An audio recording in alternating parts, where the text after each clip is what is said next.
I never imagined I'd be the kind of man who told stories like this.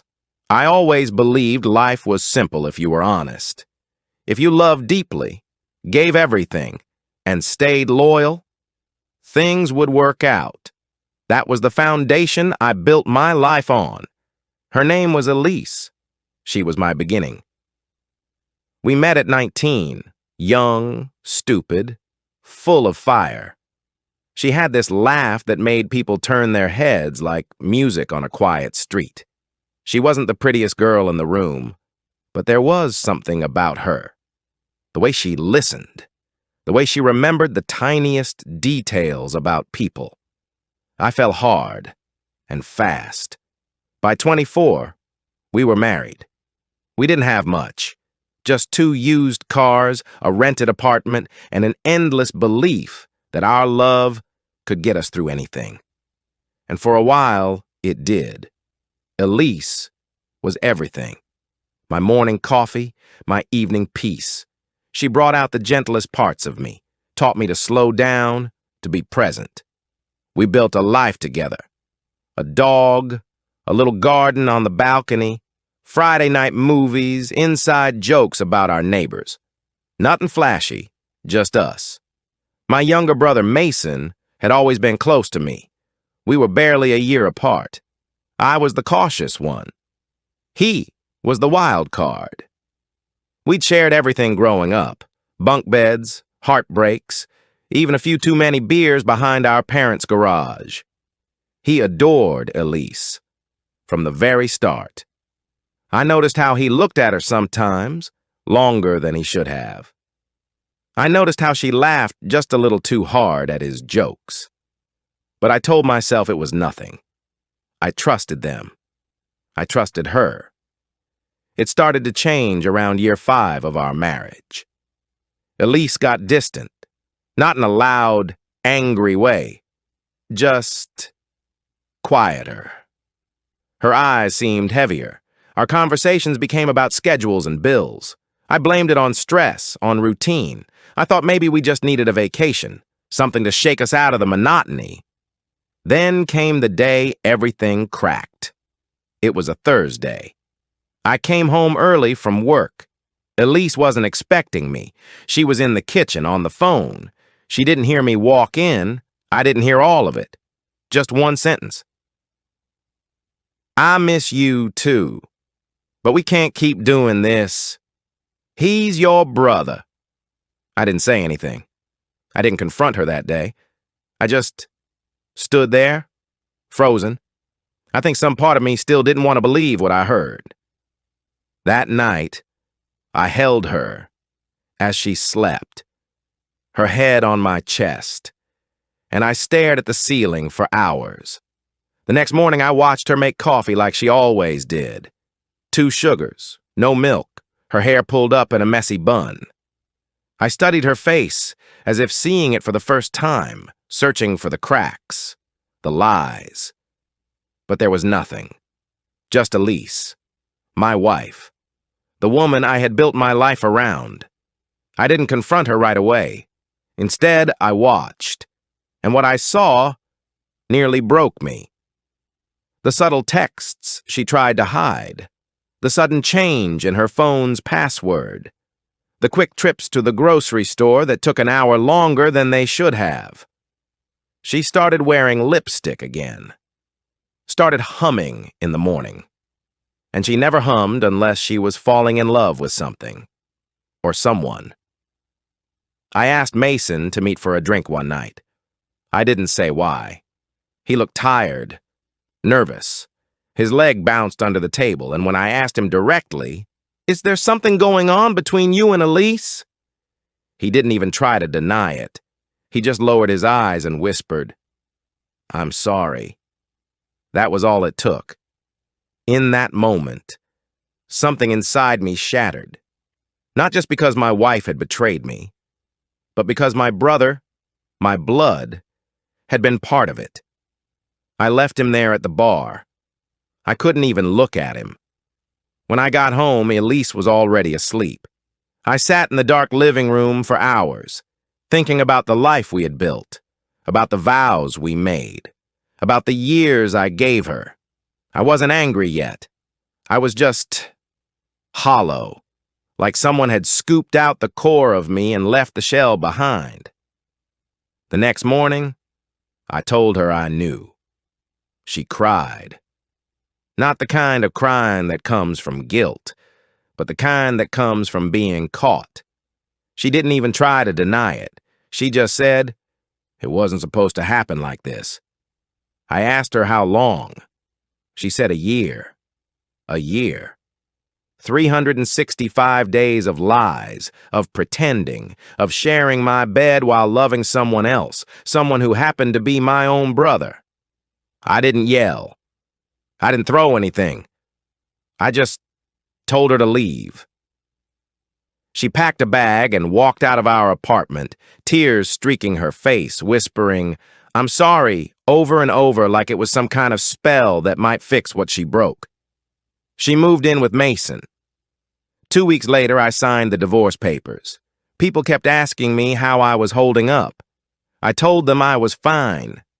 It was easier than explaining the truth, that I was unraveling in silence, one sleepless night at a time. That my home, once filled with warmth and laughter, now felt like a museum of everything I'd lost. Her perfume still lingered on the pillows. Her hairbrush still sat on the counter. I couldn't bring myself to throw anything away. It was pathetic, I know. But grief makes you do strange things. For a while, I drank too much. Whiskey became my dinner. I stopped going to the gym. I stopped answering texts. I told people I was busy. I wasn't. I just didn't know how to face the world as the man whose wife left him for his brother. Mason tried to reach out once. A message on my birthday. "I miss you, man. Please talk to me." I stared at it for a full hour before deleting it. Elise didn't reach out at all, not once. And that hurt more than anything. I began seeing someone a few months later. Her name was Marin. She worked at the same office building. An HR rep with sharp eyes and a softer heart than she let on. She wasn't Elise. She didn't try to be. She was kind, calm, honest. But I was still broken. There were nights when I'd lie awake beside Marin and think of Elise. Not in a romantic way. Not even in a forgiving way. Just haunted. I would wonder if she was lying next to Mason, doing the same thing, remembering, regretting, or maybe laughing at how foolish I had been. I didn't love Marin, not fully. I tried. I wanted to. But I was still bleeding and she deserved better than a man covered in scars. I ended it after 5 months. She cried. I didn't. I had nothing left to give. That winter I saw Elise again. It was at our cousin's wedding. She came with Mason. They looked good, polished, pleased with themselves, like a couple who never broke anything, like nothing had ever been stolen from someone else. She looked at me. He didn't. She tried to say hello, but I walked away. That night, after a few drinks, I cornered Mason outside by the fire pit. I don't remember everything I said, just that my voice shook. My hands did too. I wanted him to feel the burn I'd been carrying for a year. He didn't fight back. He just said, "I never meant for it to happen. I fell in love with her." I asked him, "And what about me?"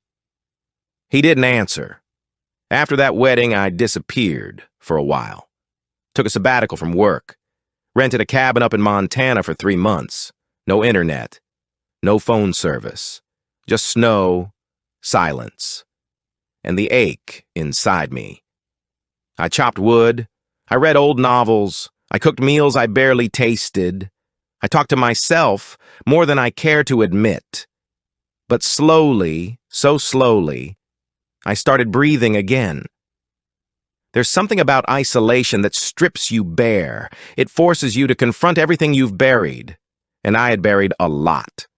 The love, the rage, the humiliation, the part of me that still wanted to know why. When spring came, I returned to the city. Older, thinner, a little quieter. I got a new job, smaller firm. Less pressure. I moved to a new apartment with no memories attached to it. No ghosts hiding in the closet. I bought a new bed, new dishes, new plants. I started over. The world didn't feel so heavy anymore. And then, almost 2 years after Elise left, she showed up at my door. I wasn't expecting her. It was a rainy Tuesday. I opened the door and there she was. Same eyes, same scent. But she looked different, tired, as if time had pressed her down. "Hi," she said softly. I didn't respond. I just stepped aside. She didn't ask if she could come in. She just did. Walked to the living room like she'd never left. Sat down on the couch like it still belonged to her, and for some strange reason I let her. We sat in silence for a long time. Then she said, "I'm not here to cause trouble. I just needed to see you.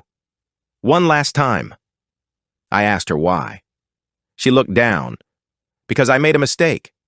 My heart didn't leap. My stomach didn't twist. I didn't feel anything. Not anger, not hope. Just a calm detachment. Like watching a movie of someone else's life. She told me things I didn't expect to hear. That she and Mason didn't work out. That he was possessive, paranoid. That living with him felt like a cage. That she missed me. Not just the life we had, but the way I saw her, the way I loved her. "I thought I wanted excitement," she said, "but I was stupid. I gave up gold for glitter." I told her it was too late, not out of cruelty, but because I had rebuilt, and she was part of a past I had no desire to relive. She cried. I didn't comfort her.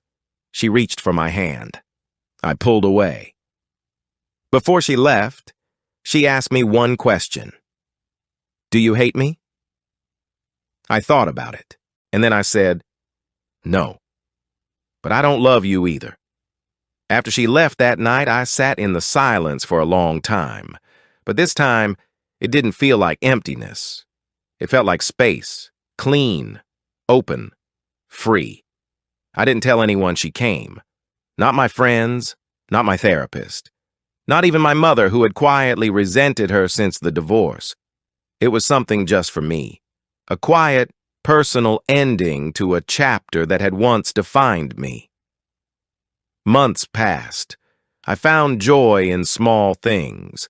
Sunlight through kitchen windows, the smell of fresh laundry, the calm rhythm of solo mornings. I started hiking again, adopted a dog from a rescue center, named him Pike after my favorite trail. He became my shadow, my distraction, my reason to get up early and go outside. One day I met someone, not like Elise, not like Marin either. Her name was June. She didn't burst into my life with fireworks. She arrived like soft rain, unassuming, steady. We met through friends. I wasn't looking for anything. Neither was she. Maybe that's why it worked. She listened when I spoke, really listened. And when she laughed, it wasn't to fill silence. It was because she found joy in the moment.